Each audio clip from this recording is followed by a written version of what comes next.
Lucy Parsons. Welcome to today's show. Today is our last episode before the summer holidays, and me and my team are going to be taking a 2-week break over next week and the week after. So I just wanted to leave you before I take my break with some information about what you should do in the summer holidays this year 2021. So let's dive into the episode straight away so that we can get into the holiday spirit even sooner.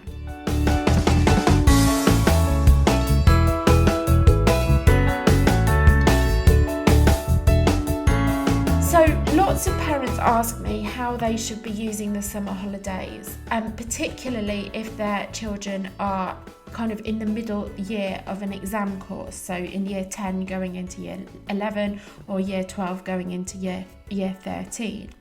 In today's episode, I'll be sharing the things that students in years 7 to 13 should be doing in the summer holidays to give you some clarity and reassurance. So, the first thing everybody should be doing in the summer holidays should be taking a holiday. So the last 15 months or so have been very stressful and demanding for everyone. Even in a normal year, you would expect people to be exhausted by the time the summer holidays come around. But what with the assessments that students in years 11 and 13 have had to do to get their grades, the increased rate of assessment that students in years 10 and 12 have experienced, and the long months of home learning that everyone has been through, most people are more exhausted than usual at this time of year. That's why it's really important to be kind to our young people and give them a break. This is especially so if they'll be in year 11 or year 13 in September. Both year 11 and year 13 are a long slog with little opportunity for a break. If your school is planning mocks before Christmas, your only real opportunity to have a proper holiday before summer 2022 will be over the Christmas holiday. If your school is planning mocks over Christmas or October for half term, If your school is planning mocks after Christmas, October half term will be your best bet for time off. All the other holidays, apart from a day or weekend off here and there, should be focused on revision and coursework. And I've got a really useful blog post and podcast episode that's called The Ultimate Guide to the School Year, which I've linked to in today's show notes. So if you really want to think about what the next school year is going to look like for your family, and you make plans for things like holidays and weekends away around what's best for them and their education, that's well worth checking out. And you can find the link to that in today's show notes, which are at lifemoreextraordinary.com/summer 2021. I think everyone has their fingers crossed that life will be much more normal next school year and the academic calendar will return to its historic regularity. Let's hope so, but if it doesn't, it's a good idea for us to have taken stock, had a good rest, and be ready for what life throws at us, because life does have a funny habit of throwing things at us that we didn't expect. Who expecting a pandemic after all? So whatever you do, prioritise your children getting a proper holiday. Okay, the second thing that your child could do in the summer holidays is fill in the gaps. If your child has struggled with home learning, or you feel like their year group has been neglected because their school has been focusing on year 11 and 13 assessments and teacher assessed grades, there may be gaps in their knowledge and understanding that they need to fill in. And even if they have been following a full timetable of lessons and doing their best, there will undoubtedly be weaknesses in their knowledge and understanding. This is normal, by the way, like every year for as long as I've been doing this job. Right up until the final exams or GCSEs or A-levels, students will have weaker areas in their knowledge and understanding. So if your child has that, don't automatically blame the educational constraints that we've had through the pandemic. Think of it, it is a normal thing to happen at this stage, and it's partly down to students' maturity and their attitude towards their learning. If you think there are some major gaps to fill though, the summer holidays is a good time to do this. I remember one student who I worked with one-to-one about 3 years ago, and he'd finished his year 10 exams and got really disappointing results, and his parents were in a right old flap about it. And they came to me and they wanted me to work with him through the summer holidays. And one of his weakest subjects in his exam was geography, and he just worked really, really hard on his geography all through the summer holidays. And in the end, I can't remember the grade he got exactly, but I think it was an 8. It was very high, and at one point in a mock, he got a 9. So he'd gone from barely scraping a pass to getting one of the very highest grades. And that is quite a useful thing to do in the summer holidays, focusing in on a problem area and really kind of sorting it out while you've got the space to give it that kind of attention. But it's before you kind of dive into doing this kind of thing, it's really important to remember the first thing I said people should be doing in the summer holidays, i.e. taking a holiday and prioritising that. If there are gaps, it's really important to address them with laser focus rather than a generalised approach to learning. Because if you're just like, I'm going to revise everything in 6 weeks, that's the kind of thing that a student can get drowned in, and you lose the perspective of what the holidays should really be about, which is about, restoring their energy and their enthusiasm and all that kind of thing. So you can find more detail on filling in the gaps in a free chapter of my book that I give away on my website. So my book is called The 10-Step Guide to Acing Every Exam You Ever Take. And you can download the free chapter at lifemoreextraordinary.com/free-chapter. And you'll get a free copy of step 8 out of the 10 steps that will really help you understand how to focus in on the gaps.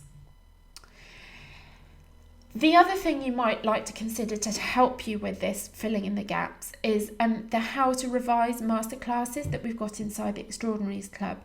And each of these masterclasses, they're short and they're really focused on teaching a child or a student how to revise a particular subject.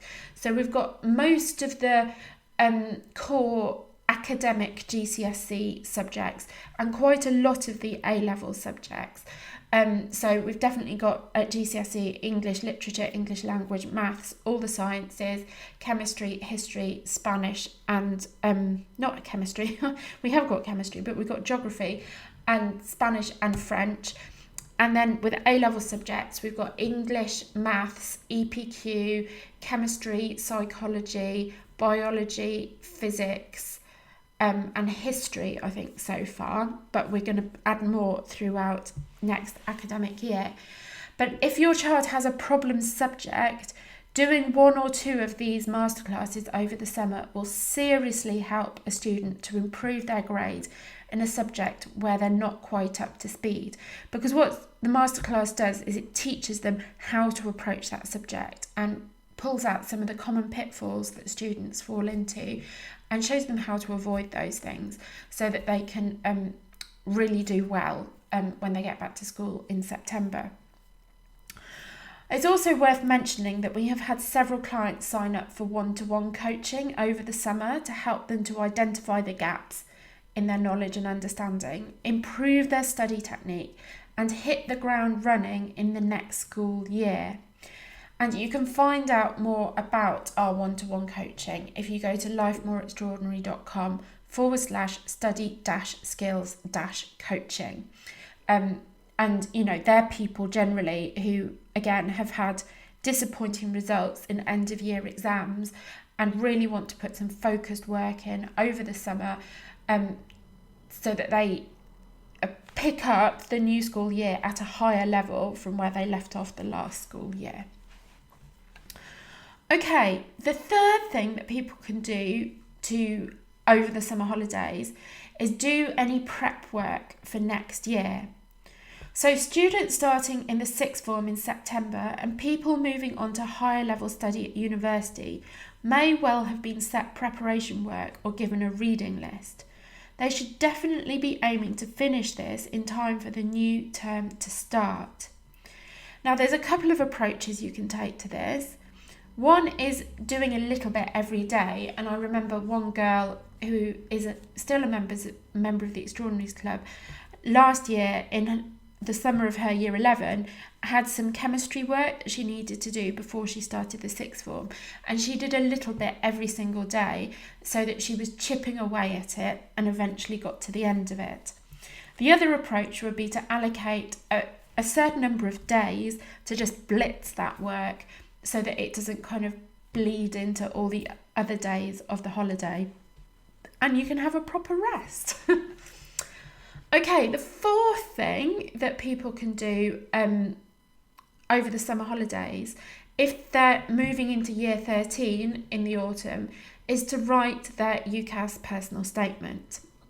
So year 13 is tough, what with university applications, entrance tests, interviews, coursework, mocks, and the final exams. It's definitely the biggest test of a student's school life in terms of juggling everything and the amount and difficulty of the work. Therefore, if your child is currently in year 12 and they're planning to apply to university, it would be a great idea for them to get their personal statement done and dusted, ready to be approved by their teachers when they get back to school and then sent off straight away. So it's basically off their plate and they can concentrate on all the other things.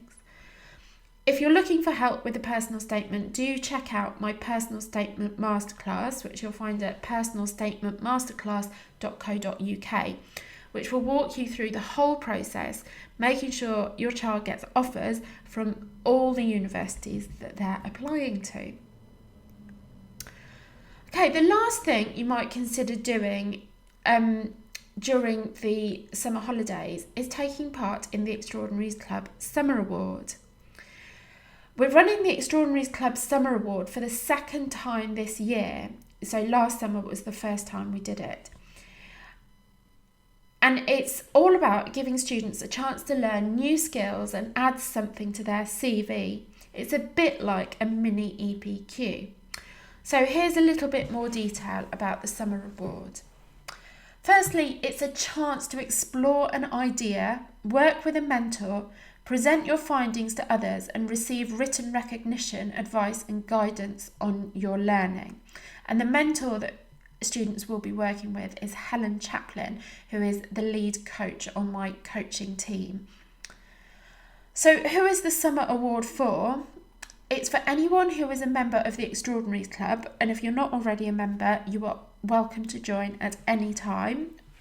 Even, if you just want to join to do the Summer Award, that is absolutely fine. For younger members, the Summer Award is a chance to learn independent research skills. For older members, they can refine skills in anticipation of EPQs or IB, that stands for International Baccalaureate, extended essays. And those who have recently left 13 could take this as a chance to focus on an element of their undergraduate study. So why should students take up some of their summer doing the Extraordinaries Club Summer Award? Well, it's an opportunity to use some of the time over the summer to deepen their understanding of the world around them and to learn invaluable independent study skills, which will help them in their future work, no matter what level they are at. And with many things cancelled and holidays being quite difficult to book, you may find you have more time to fill than usual in the summer holidays. So why not do something interesting with your time? So how does it work? Well, we have a framework that students work through on the Summer Award, and when you join, you will work through the framework. So the first thing is about choosing something that interests them. It's about, exploring an issue or a passion that the student has. So they will identify a question, issue, or interest that they want to explore further. They will plan how they're going to approach it. They will work out how they're going to tackle their topic. They will produce their project, research, or artifact, present their findings during our awards session, and review and reflect on what the process has taught them about their topic and about themselves. So there will be a regular group mentoring call once a week on a Monday morning throughout the 6 weeks of the summer holidays. And this is an opportunity to work independently and develop essential skills for learning to learn, as well as finding out some fascinating ideas. So if your interest is piqued by this, you might be thinking, what topic could you choose? You can basically choose any topic that interests you, but we recommend that you don't choose something that you've already covered in school or for another project. Use this as a chance to learn something new. Think of it as an investigation. Try and identify a question to be answered or a theory you can test. Your idea can involve anything from robotics to biodiversity, from the past to the future, literature, art, design, or music. So what do you get out of it if you take part? At the end, students who complete the award will get both a certificate and detailed feedback on their work. You'll also have an enriching experience learning something new about a topic you're really interested in and developing new skills that will serve you in the future. And you won't be bored all summer long because you'll be doing something interesting some of the time. So if you're interested in the Summer Award and your family doesn't already belong to the Extraordinaries Club, you're welcome to join to take part. You can find out some dates and times on the sign-up page, which I'll link to in today's show notes. Okay, those are the 5 things that I would say you should be thinking about doing in the summer holidays. So firstly, taking a holiday or a break if you haven't managed to book a summer holiday. Secondly, filling in the gaps in knowledge and understanding. Thirdly, doing any prep work you need to do for next year. Fourthly, if you're moving into year 13, writing your UCAS personal statement. And finally, you might consider doing the Extraordinaries Club Summer Award. Now, you might be wondering if your child is going into year 11 in particular, whether your child should be revising for mocks, the mocks that they'll be taking in the autumn. And what I would say to this is, over and above filling in the gaps that I've already talked about, I suggest students use the summer holidays to have a holiday. They can come back to consistent and concerted revision in September to get ready for their mock exams. And really, if they've done that gap filling work, that is the most valuable thing that they can do at this point in time, other than have a holiday. I hope you're getting the message about the importance of having a holiday. So, we've reached the end of today's episode, and I would love to know how you're going to be spending the summer holidays. Please do come over to today's show notes, which you'll find at lifemoreextraordinary.com/summer 2021, and let me know in the comments at the bottom of the page what you are planning to do with the summer holidays. So are you taking an amazing holiday somewhere? Are you planning to do some gap filling work? Will you be writing personal statements? Are you interested in doing the Extraordinaries Club Summer Award? Come and let me know in the comments, because I would really, really love to hear from you. Okay, that brings us to the end of today's episode and the end of our episodes for this term. As I said at the beginning, I'm going to be taking a 2-week break just to rest and recharge myself, because I like to practice what I preach to you guys, and I'm telling you to take a holiday, so I'm going to do exactly that myself. So thank you so much for listening. Have a really wonderful summer and goodbye.